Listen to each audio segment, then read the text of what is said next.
Menteri Keuangan Sri Mulyani Indrawati menyebut anggaran pendidikan sekolah rakyat pada tahun 2026 jauh lebih besar dibandingkan dengan tahun ini, yang berada di angka 7 triliun rupiah.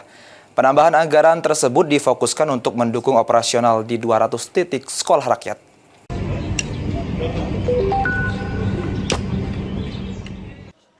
Pemerintah memastikan anggaran sekolah rakyat pada Rencana Anggaran Pendapatan dan Belanja Negara RAPBN tahun 2026 jauh lebih besar dibandingkan dengan tahun 2025.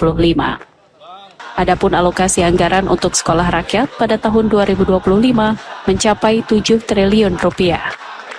Menteri Keuangan Sri Mulyani Indrawati usai meninjau sekolah rakyat menengah atas 10 Jakarta Selatan pada Sabtu 9 Agustus, mengatakan besaran alokasi anggaran untuk sekolah rakyat pada RAPBN 2026 akan diumumkan langsung oleh Presiden Prabowo Subianto dalam sidang tahunan 15 Agustus 2025. Menkyu Sri Mulyani menyebut peningkatan anggaran pendidikan sekolah rakyat difokuskan untuk biaya operasional di 200 titik sekolah yang diisi oleh 15.000 pelajar tingkat SD, SMP, hingga SMA.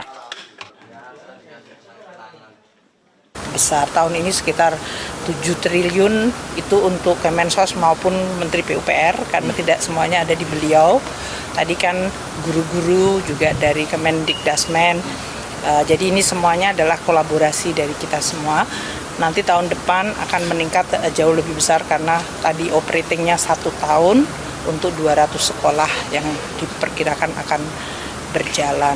Jadi kita menyediakan anggaran cukup besar. Menkyu menambahkan kehadiran sekolah rakyat memberikan kesempatan dan harapan baru bagi keluarga kurang mampu untuk mendapatkan pendidikan yang layak. Hal tersebut tertuang dalam Instruksi Presiden Nomor 8 Tahun 2025 sebagai bagian dari upaya pengentasan kemiskinan dan kemiskinan ekstrim. Dari Jakarta, Cahyasari Asfar Muhammad, Kantor Berita Antara mewartakan. Pak Sekjen, berapa hektar depan yang untuk kita? Yang depan 1,9.